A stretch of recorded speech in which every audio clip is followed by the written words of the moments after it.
From the loneliest corner of the internet comes a self-proclaimed loser.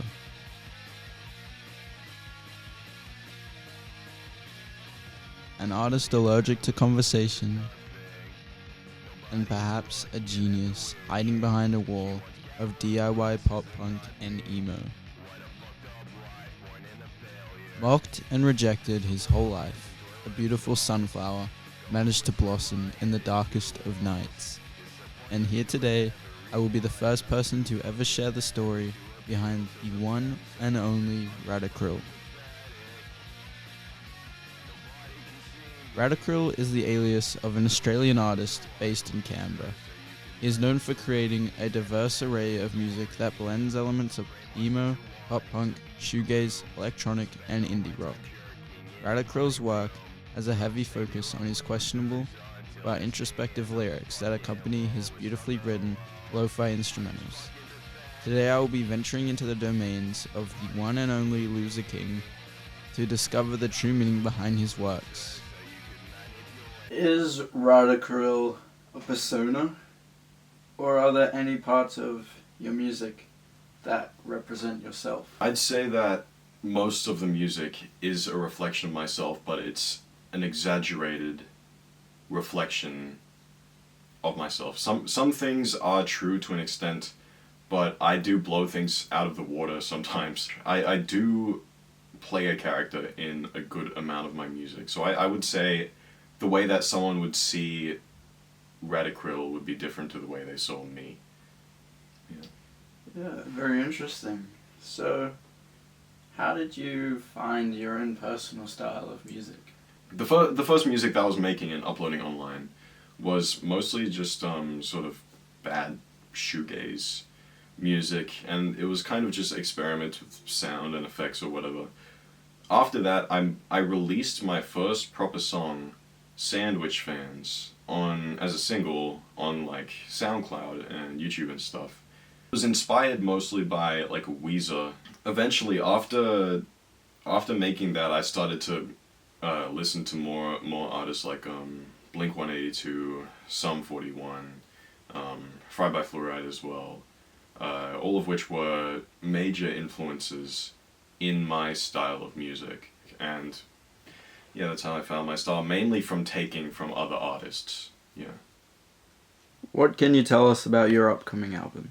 My upcoming album. What I can tell you is that it's a concept album.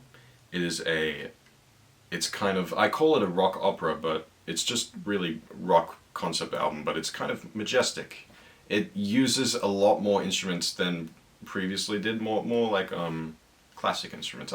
And it's a story about a guy who travels to the future and saves the world from gloom and despair, basically.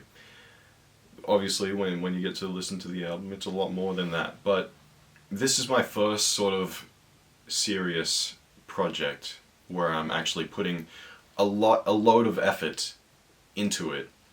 And I think the structure, the fact that I've written something and those are the kind of the bounds of the creative project, it's actually kind of helping me with my workflow a lot better, because I've always believed that limitation creates art, and so these guidelines are really helping me to propel my stuff forward.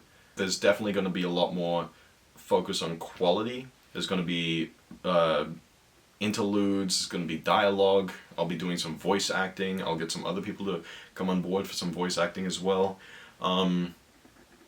Yeah, it's a big project. I'm pretty excited for it, and I'm sure some people who listen to my music are pretty excited for it as well. I've teased it a bit. So, are there any music that you regret writing? I don't really regret any of my songs. I mean, I could say that there are songs that I am embarrassed by, that's for sure. Yeah, I know. Some of the songs like I don't know, Sandwich Fans, or something like I Wish I Could Play Guitar, or even sometimes White Loser. You know, I mean, I am embarrassed by them, but I don't regret them, because I think they also show like that I did change as a musician over time. I mean, obviously they have their embarrassing lyrics, their low quality, but they still work and they're still vital. Yeah. But it shows your evolution. My evolution, yeah. My evolution as an artist. What was your happiest memory? Well, spending time with my friends, you know? Probably one of the countless sleepovers we did in high school, you know, or last year or something, me and my 5 friends, you know. Any one of those times, one of the times with my friends when we were just hanging out, doing stupid stuff, talking to each other about what we like, what we didn't like, you know, making dumb jokes, you know. Those are the happiest moments of my life.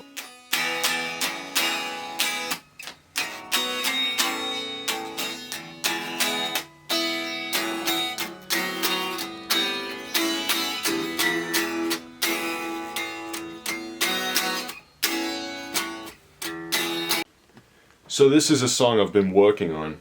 This is for my new album, and it's pretty much completely finished, but I'll take you through all the steps that I go through from writing to recording to finishing everything up. So once I've recorded the guitar, right, I like to take it, duplicate it, so that I can double track it on each side, left and right. It just gives the sound a thicker feel, and you can't really hear it if I was to play it on my computer speakers, but I'll play it here for you now.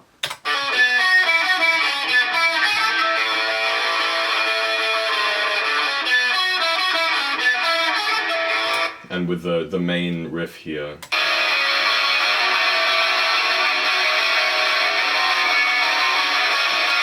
I added bass afterwards as well.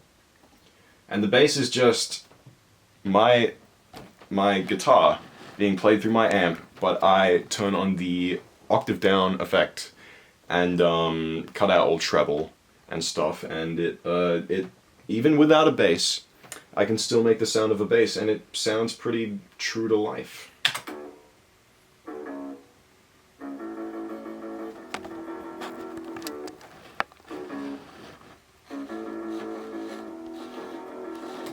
Yeah, but I put in drums kind of after I do the guitar so that I can match in the, you know, rhythm of the guitar with the drums.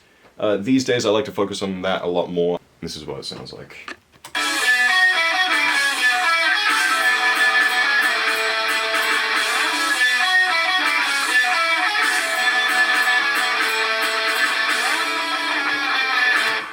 These are kind of little things that I add on at the very end. Yeah, here's a synth that I made. I'll just play this pattern here, right?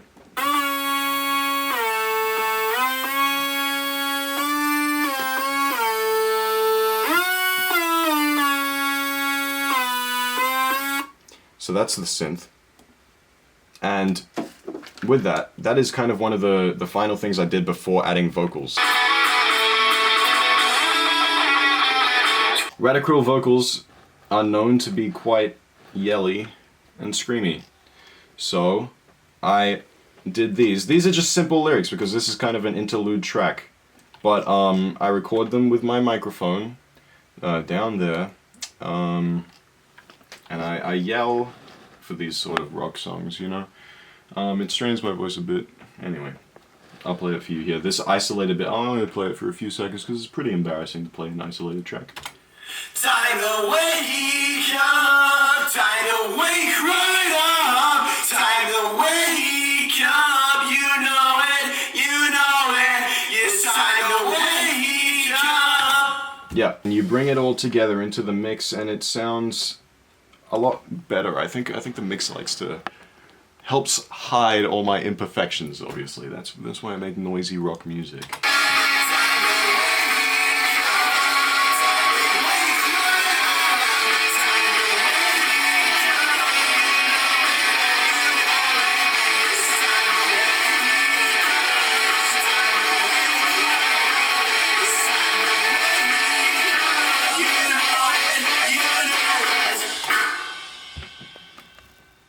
And that's how I made the song. Andrew Campbell, don't fail me, give me anything above a C. Andrew Kimball, don't fail me